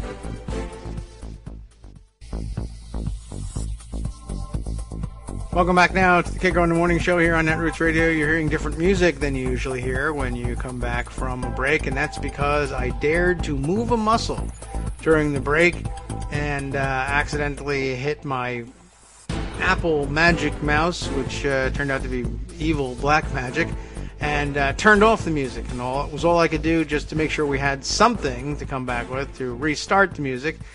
So there you have it. That's the explanation for what's going on here. One more technical glitch to round out the day. I moved the muscle because, of course, I heard some whirring, which meant that there was a fan on one of the computer units underway, and I was hoping I could eliminate that background noise, but obviously I should have just left well enough alone. Okay, so we left off with the lie of the riots going on in California, and he was asked by a reporter, of course, where are the riots? And his only answer was, yeah, it is rioting in some cases, he replied, and moved on, ignoring additional questions on the topic. What a genius. It's not genius to just lie and then run away. Trump could not avoid questions about Jamal Khashoggi, the Saudi exile and former Washington Post columnist. You know all about him and who he is and why we're talking about him. But he could inflate the potential consequences of placing sanctions on his new friends in Riyadh. I don't want to lose 1 million jobs. I don't want to lose $110 billion, he said, referring to an arms deal that has actually earned only $14.5 billion so far, only. But it's really $450 billion if you include other than military. So that's very important. But we're going to get to the bottom of it, he added. It's not clear how the money at stake quadrupled in Trump's mind. Dementia is the answer. But then again, the president has a habit of inflating numbers when the mood strikes. On March 20th, when the Saudi crown prince visited Washington, Trump claimed the arms deal would generate over 40,000 jobs. Last Saturday, that number jumped to 450,000 jobs, then to 500,000 jobs, then 600,000 jobs on Friday, and finally over 1 million jobs a few hours later while visiting Luke Air Force Base in Arizona. Luke, I am your liar. Arguably, his most brazen falsehood, however, came in response to a question about Ted Cruz, who Trump was flying out to Texas to support. I think that's where he was yesterday. He's not lying Ted anymore. He's beautiful Ted. I call him Texas Ted. You don't, obviously.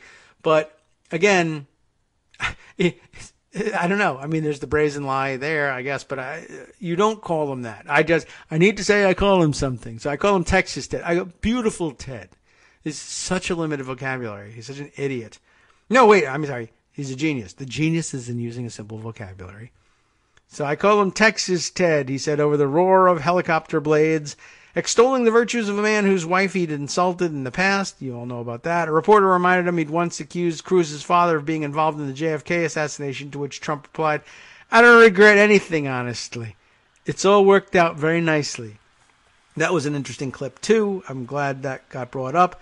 I think they asked him, do you regret saying that about him? And I don't regret anything, honestly. It all worked out very nicely. To him, of course, I, quote-unquote, won, and so therefore, what do I care? Like, do you regret saying it? Like, it wasn't necessary. You might have won anyway. That sort of thing. No, I don't care. I'm president and you're not. That's his outlook. There's the whirring fan too. Glad that came back. Don't try to stop it. Trump, at the very, very least, appeared to walk back an earlier fairy tale from Sunday when he had baselessly asserted that he was, quote, studying very deeply around the clock a major tax cut for middle-income people that would come in, as he says, come in sometime around the 1st of November, maybe a little before that. So, I mean, that's pretty damn obvious, right? I'm glad this brought this up because it's amazing the pivot that the media made. Oh, he meant after the elections. No, listen to what he says. Sometime around the 1st of November, maybe a little before that. And so, although she says, oh, well, he walked it back. The one problem, Congress is not in session until after the election, and indeed, media outlets quickly reported that nobody in Washington had any idea what Trump was talking about. I'm going through Congress. We won't have the time to do the vote, he said Monday, barreling through the sort of quotidian blatant falsehood that might have been a major years-long scandal for another president. The full conversation needs to be seen to be believed or not, as the case may be, and there's a link where you can, I guess, actually see it, but here too is a transcript of it, although it looks like it might have happened on Twitter. I don't know whether there's embedded video there or not. Reporter says, you said lower tax cuts. You said that you wanted tax cuts by November 1. Congress isn't even in session. How is that possible? Answer, he says, no, we're going to be passing.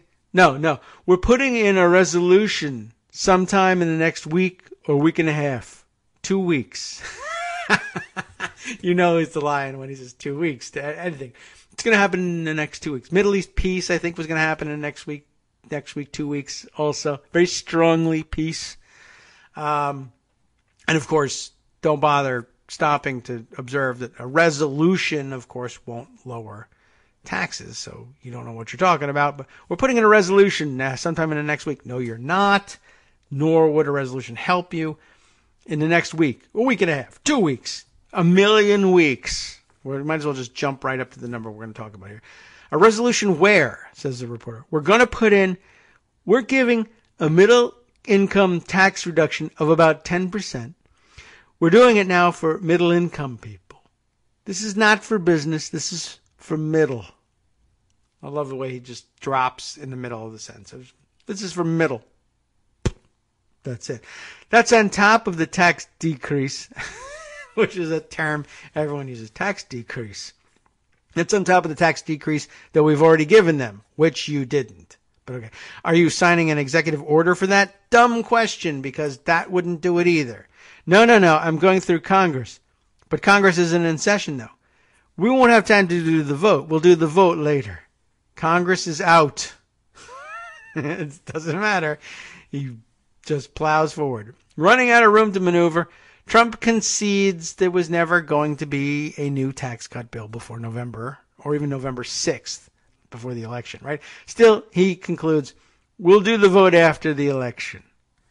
So there you have it. It's a somewhat clarifying on all of that. But amazingly, everybody just accepts that backpedaling, and now that's the narrative. The media saying, after the election. No, he said before the election. Just hold him to it. He's a liar. Please. All right.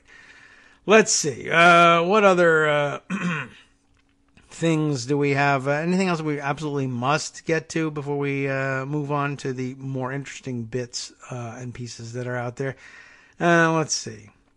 That's true. We know about that. More on him lying, which is incredible. This is a very interesting bit here, too. So maybe we'll hold on to that one. That's something we can talk to Armando about a little bit. My brother Mark sharing a Atlantic piece, reaching the same conclusion we've all reached before, but in very interesting fashion. The Man Who Broke Politics, McKay Coppin's piece on, you guessed it, Newt Gingrich. We all know he broke politics, and we've discussed that many times on the show. Let's see. Anything else that absolutely has to go like right now? No. We can save some things for a little bit later and for later in the week, and that gives me the opportunity to bring you, I think, a very interesting piece that, a pre-recorded piece from the folks at, well, you know, Travis and Rachel from over at Irreverent Duo put together a piece for us on a very interesting ballot measure that is on the ballot come Tuesday, and it's there now if you're voting early, I guess, in Colorado, which has a very interesting provenance and is worth a second look, despite the fact, as they explain, that it is got overwhelming support in Colorado, but perhaps ought not to. Does that sound interesting and counterintuitive to you? Terrific. Stay tuned then for their take on the what is it? A ballot measure, and they had they're lettering them now. Do you have that many ballot measures going on at once, or do they start the alphabet at the beginning of each year? I don't know how it works out there. That's not the point of this piece, though. Why don't we let them take it away and explain it? I think they make some great points here. If I'll just let them start. Good morning, Kagro. We want to talk a little bit about two amendments that are going to be on the Colorado state ballot this year in the midterms, Amendment Y and Amendment Z, both of which have to do with how congressional districts are drawn in our state, gerrymandering. It's gotten a lot of national attention. Arnold Schwarzenegger and Jennifer Lawrence and John Hickenlooper and Kent Thiry are all in Colorado today in Denver at DU, the little rally to support Amendment Y and Amendment Z. Mm-hmm. Amendment Y has to do with federal congressional redistricting, and Amendment Z has to do with state level. Let's remind everybody who Kent Thiry is real quick if you don't remember. He's the owner, CEO of Davida, who John Oliver profiled about a year ago. And is also a Colorado Republican operative who backs a lot of... and almost decided to run for governor. And then the John Oliver piece came out. He's also responsible for independents being able to vote in primaries in Colorado. Mm-hmm. That was his baby. With some help from the Bernie people. Mm-hmm. Yeah.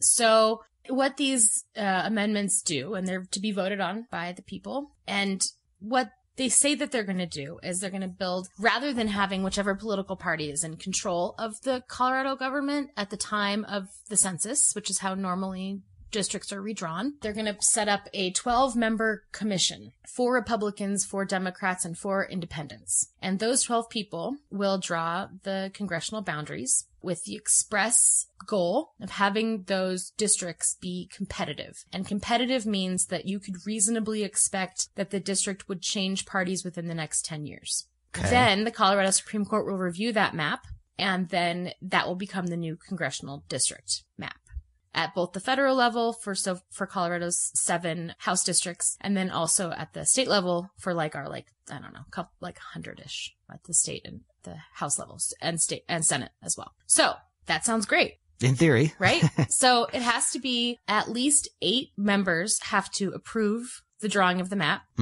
and at least 2 of those 8 people have to be independents. Mm-hmm. So the problem here, it sounds great. I was reading our Blue Book, which is the kind of guide to everything voting in Colorado. They send us all the things that are going to be on the ballot and then pros and cons, right? Mm-hmm. Problem is that basically nobody opposes this except me.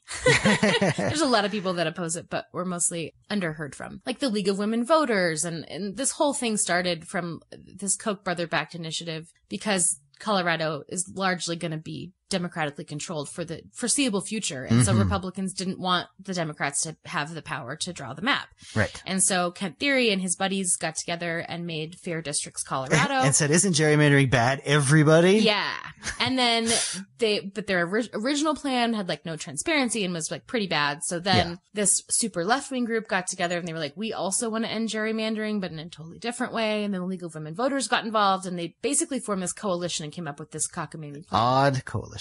Yeah. But it's supposed to be this nonpartisan thing, and it's going to be so great, Trav, right? Right? Tell the listeners why it may not. All right. I don't want competitive districts. I want representative districts, right? I don't want to be competitive. Let's give them an example of where we live right now. All right. I live in the middle of Capitol Hill, in the middle, the heart of Denver. Right? We call it the Gayborhood. The people that I live around and near and the people that are in my city are of a really specific demographic where we're young professionals, a lot of queer people. There's a very diverse racially, ethnically, religiously. There's a lot of homeless people that live here. There's just, we're an urban center, right? Mm-hmm. And so if you want to make my district competitive, because it's going to vote, like, there's not even a candidate running against our state rep, Alec Garnett. There's no Republican even running, right? There is somebody challenging our city councilman because, holy shit, does he not look like our neighborhood? He's just this, like, old crusty white dude. Yeah. Wayne New. So our district is, I think, really well represented by our representatives because our district is kind of, it's not homogenous, but we all sort of have the same ideas about how government should work. Yes. And so we keep electing Democrats. Now, if we decide that this panel has to make my district, make it competitive within the next 10 years, what that means is that they have to loop in some voters from outside of where I live who do not share the interests of the people who live in this city, who don't even live in the city probably, who live in a suburb somewhere or somewhere kind of rural. Somewhere not that there's, or you know, but like not in the middle of the city. Mm-hmm. And they mostly vote Republican, right? You got to bring some Republican voters into my district if you're going to make it competitive. That's what it means. Right.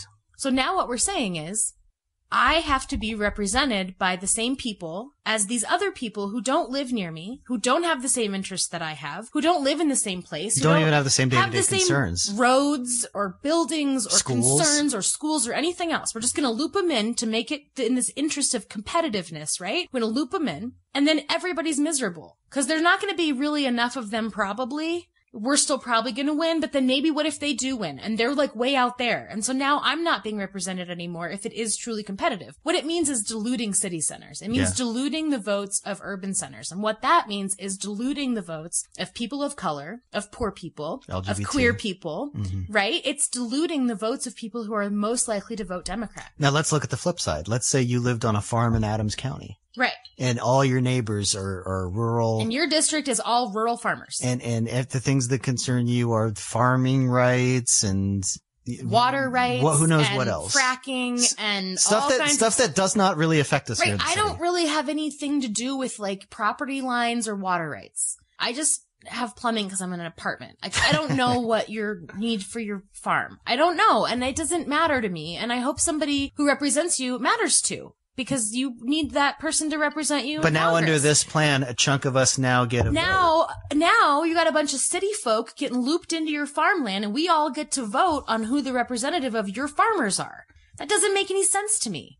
It doesn't serve representative democracy. It doesn't say the people who live here have a similar interests and similar goals and similar, like, we all live in the same place. So we need to be represented by somebody who lives here and understands where we live. And I don't need a bunch of farmers to come vote on that, and they don't need a bunch of city folk to come vote on their shit. That doesn't make any sense. So making it competitive and making that be a requirement is really problematic. And it's not something that anybody's talking about because it just sounds good. Yeah. It just sounds good. Sounds very flowery. We don't want it to be, we don't want gerrymandering. Gerrymandering means that, and all the districts should be competitive. Nobody should have a monopoly. No, it doesn't mean that. It doesn't mean that. And I agree that, like, if the Democrats control the Congress in 2020 and this doesn't pass, this is going to pass, by the way. Like, this has overwhelming support. It's going to be everybody left and right. And literally Jennifer Lawrence, Arnold Schwarzenegger, Bernie, Kent Theory, they're all in town for a rally today for this. There is no opposition to this because nobody thought about it. You did. I did. I've been yelling about it for like a year and a half.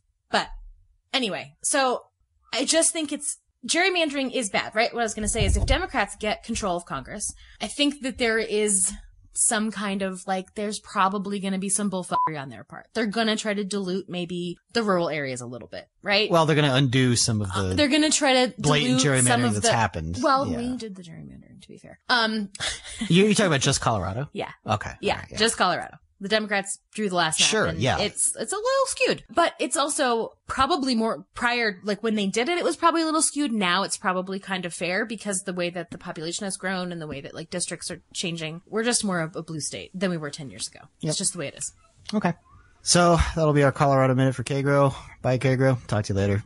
Well, all right. Thanks very much. That's a rather abrupt ending there, by the way, guys. So, luckily, I listened to the piece yesterday. As you can see, I was very lucky that I listened to it because I had the beep button well, at the ready, as kind of how I was going to put it, but it's all done beforehand. And why bleep it at all? We're not on any broadcast radio stations at this point any longer.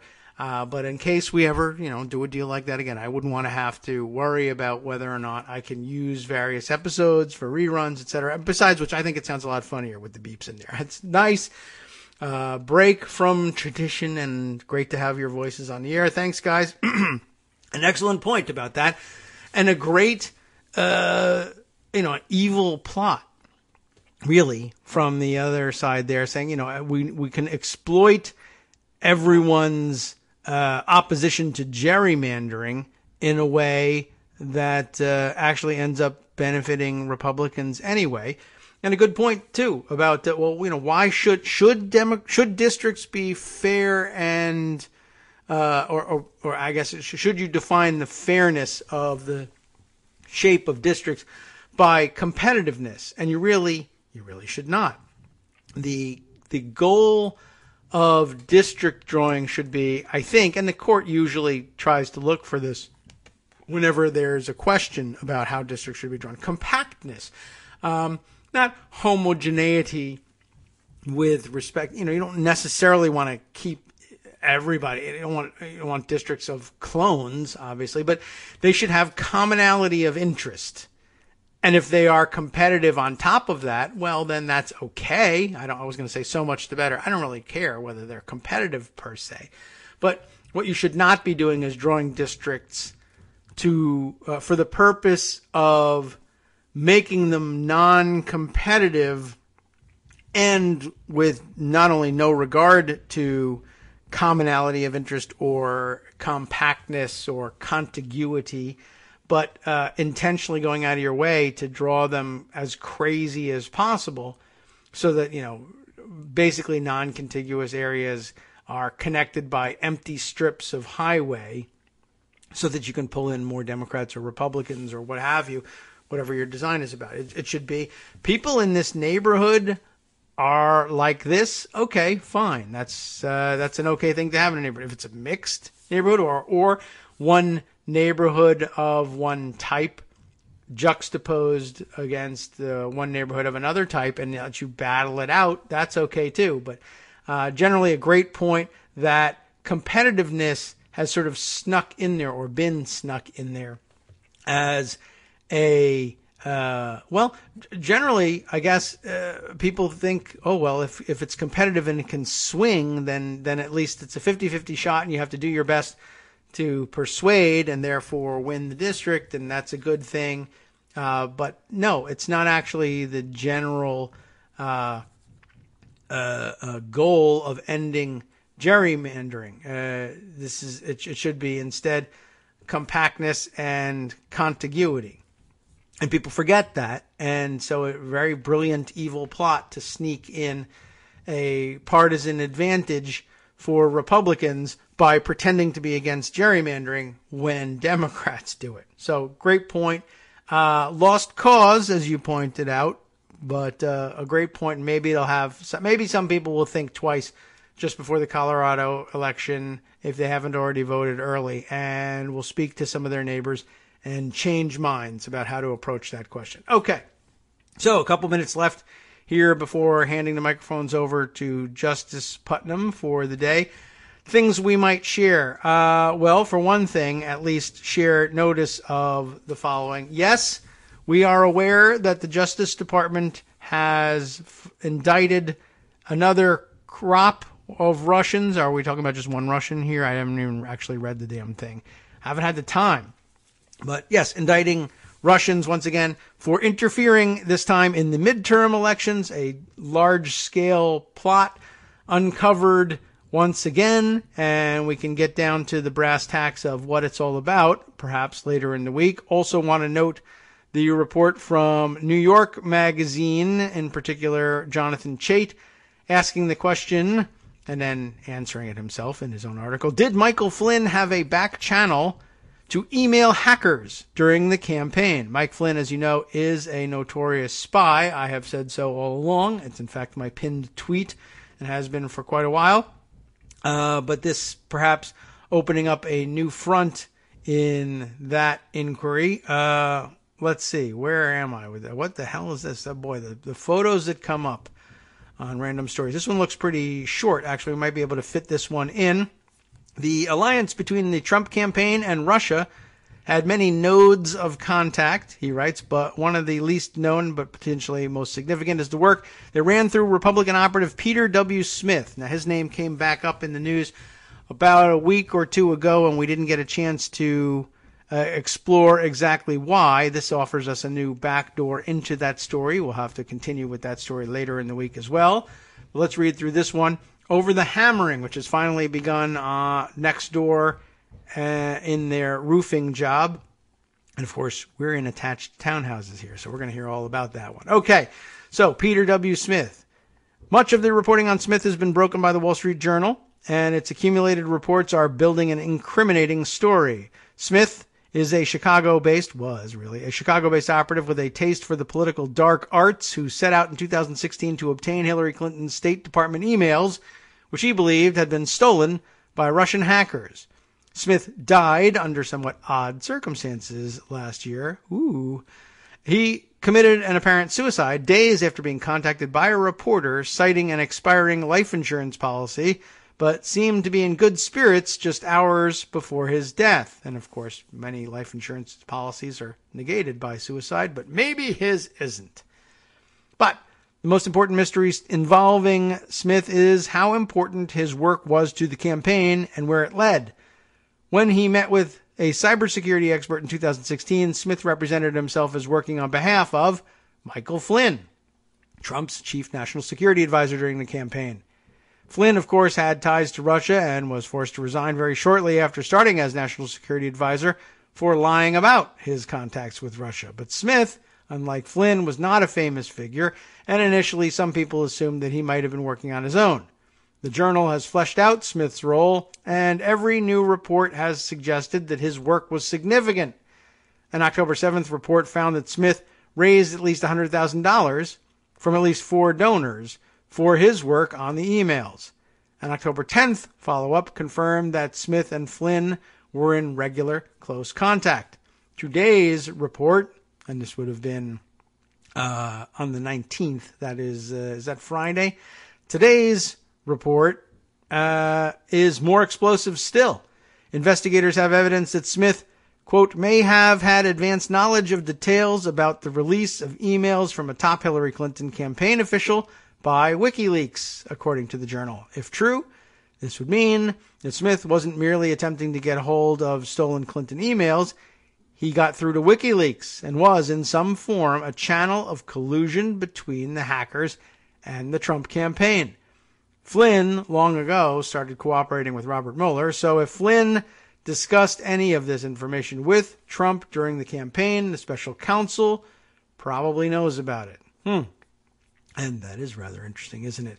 All right, just a few more seconds, really, before the next alarm goes off, alerting us to the impending end of the show. So we will save the rest of the articles for later in the week and just see what else we can do to wrap up for today. Let's see. There's definitely a couple of things I wanted to share, but anything else we can just drop real quick before we turn it over to Justice? Yes. Well, at least I'll note for the record and continue to thank Matt Rigdon for bringing these to my attention. Still more stories, more reporting, more doubt being cast on the Chinese hardware hack story. I mean, I think we covered the new round of doubts pretty well, but there's still more reporting on it, and perhaps we will be able to dive back into that later on in the week as well.